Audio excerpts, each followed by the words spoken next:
I have two S23 Ultras, one on July, one on August. This was another massive update, over 1 gigabyte in size. As usual with updates of this size, they're predominantly focused on the camera. So it's time to see what has changed from 1 month to the next. Let's go. So about a month ago now, I did the May versus June update battle with the Galaxy S23s. You can see that video here. I'll chuck the link also in the description. I would say that arguably being a smaller update compared to that update, that was over 2 gigabytes in size. This one actually brings more functional changes that you'll actually notice in your day-to-day usage of the camera in particular. So to break everything down, we're going to be looking at the cosmetic UI changes that Samsung have brought in, and also the stuff that they bury that isn't in your face, but when you use it, you see the improvements. We'll also test some of the claims that Samsung made in their official post, where they break down the individual updates that this software firmware update, I'll say update some more I guess, brings. So let's just get started. Starting off with the cosmetic changes, if we go back to this official post by Samsung, there's something that they say right at the top, that they've improved the 2x sensor crop and now made it available in the UI.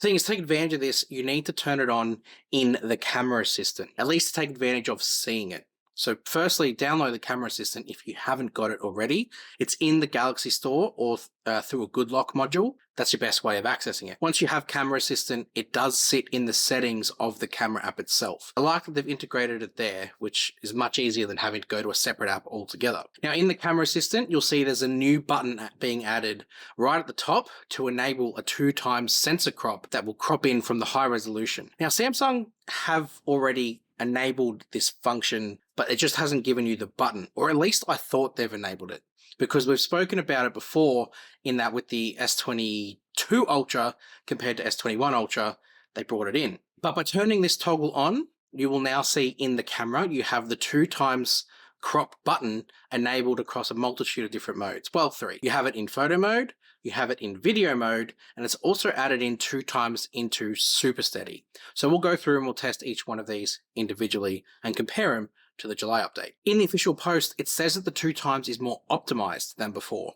So again, naturally, I wanted to test that out. Let's start by comparing the 2x in photo mode. The last software update that I tested, I actually did this comparison and there was a subtle but albeit real improvement to the 2x sensor crop. But by adding this button and enabling it even to a higher standard, you can see a massive improvement here. No less when you look at these bricks side by side, you can see on the 2x crop in July versus the 2x in August, while surface level, you might not see it. When you crop in to the crop, you'll notice that the 2x has far more detail in the bricks and in the stuff in between the bricks that has completely escaped me right now. The 2x pretty much now looks like what the 1x would if you cropped into the 1x to the same point. Also, when you look at this football, and yes, it is a football, it's the same situation. It is much better. The details in the ball, the lines, the colors, all look a lot better in this 2x crop versus what it did in the July update. There's a couple other photos I'll chuck up here.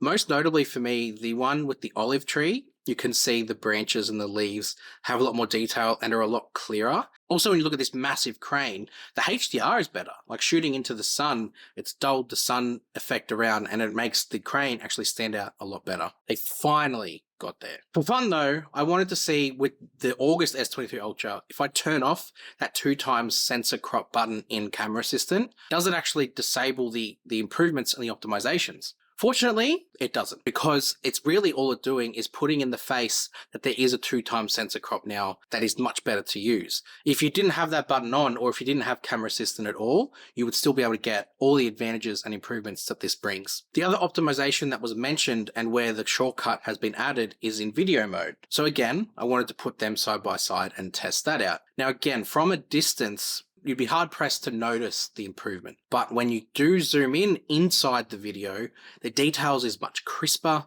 and much sharper. This is being shot in 4K 30 on both phones, and you can see the obvious difference in the grass. And then again, the football example that I use with photos, it's the same improvements. So if you, let's say, wanted to extract a photo from this, those photos are going to be sharper thanks to that improvements and optimizations with that 2x sensor cropping that Samsung have brought in with this update. So whilst this 2x button, I guess, especially with the S23 Ultra, does make it look a little cluttered down the bottom, because you've got the 0.6, the 1x, the 2x, the 3x, and then the 10x. That's 5 different magnification levels. It does actually truly, though, provide you with pure opticals at all of those. So I'm all for it. What you will need to have the camera assistant for is to enable the 2x within Super Steady. Super Steady was one of my favorite Samsung innovations of the past 5 years. Not the favorite, it was up there. Over the years, their main camera has actually got way better when it comes to stabilization, that you haven't needed Super Steady as much. What I like though is that the 2x is very cropped in, and it is using that main sensor. So it does give you that stabilization from the main sensor plus the Super Steady algorithm combined together.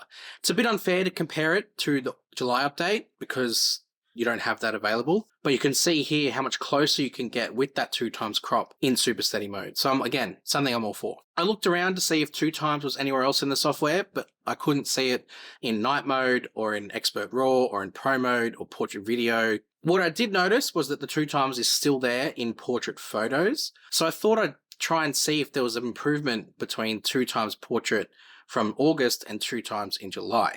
Because we know that the 2x came in the June update into portrait mode, I wanted to see what optimizations they've made to it. And it's decent. Like you can see here in the photo of my daughter, her jumper, far more detailed in the fabrics and the fibers compared to that July update and the June one that came before it. So I'm very pleased that Samsung has made this change. It gives me hope for the future as to what they'll be able to do with cameras that have high resolution sensors. Let me know in the comments which update you think took the best photos and videos, and if you're glad to see the change being made. Now for the changes that aren't cosmetic, that aren't part of the user interface and aren't in your face from the beginning. Samsung said that they've optimized taking photos of fast moving objects, removing the blur and the motion blur by increasing the shutter capabilities. It's long been known that this is a common complaint from a number of Samsung users. It can't take photos of moving objects, pets, kids. It struggles. Myself personally, I've never really had an issue, mainly because I use single take. Watch that video up here. Nonetheless, consumers in the market have been demanding for improvements. I'm very pleased to say that they listened, and this update actually does improve on taking the photos of moving things. Again, I tested it on my daughter, and you can see here that whilst, again, removed out, you don't really see much of a difference. And look, the July update still does a really good job at capturing her as she's sort of running, but the August update, it actually grabs all the detail from her jumper and retains it. It's way sharper, way clearer, and I know which one I would prefer to be taking photos with. It's 100% the August one. Took a number of different types of these shots, and every single one of them, you can see the jumper way more clearly. Part of this is Samsung has improved the frame drops when shooting video, but also the interval time between shooting photos. I think they called it in the update inter-shot intervals or something along those lines. You could definitely see that difference, and it does enable a much clearer, less motion blurred photo. Samsung also said they optimized the digital zoom performance and brought it in line with what they've brought in with the Fold and the Flip's digital zoom. And obviously they are the latest ones, and they've both got the same processor, the Snapdragon 8 Gen 2 for Galaxy. So there's no reason why they couldn't backtrack that. And comparing the two software updates, it definitely looks like there is some digital zoom improvements. You can see the various zoom ranges here between 15, 20, and 30, that each one has drastically improved the finer details and the color between the two shots. Still safe though, I would say don't go beyond 30 times zoom. You can see a comparison of 100 times here. There's no difference. I just would say that between 10 and 30 is your absolute sweet spot thanks to that 10 times optical zoom lens and the new optimizations that they've brought in. A minor but welcome improvement. Samsung have said they've improved the frame rates of 3 portrait video mode, I guess, styles. Big Circle, Color Point, and Glitch have all been upgraded from 24 frames per second to 30 FPS. And yep, they have. There was a mention in there of some high resolution improvements. Yeah, I haven't really noticed too much. What I did notice in this shot here, they said something about shadow detail. And yeah, if you look in the bottom left corner, there is an improvement in the shadows right next to that pole and where the Barcelona football is.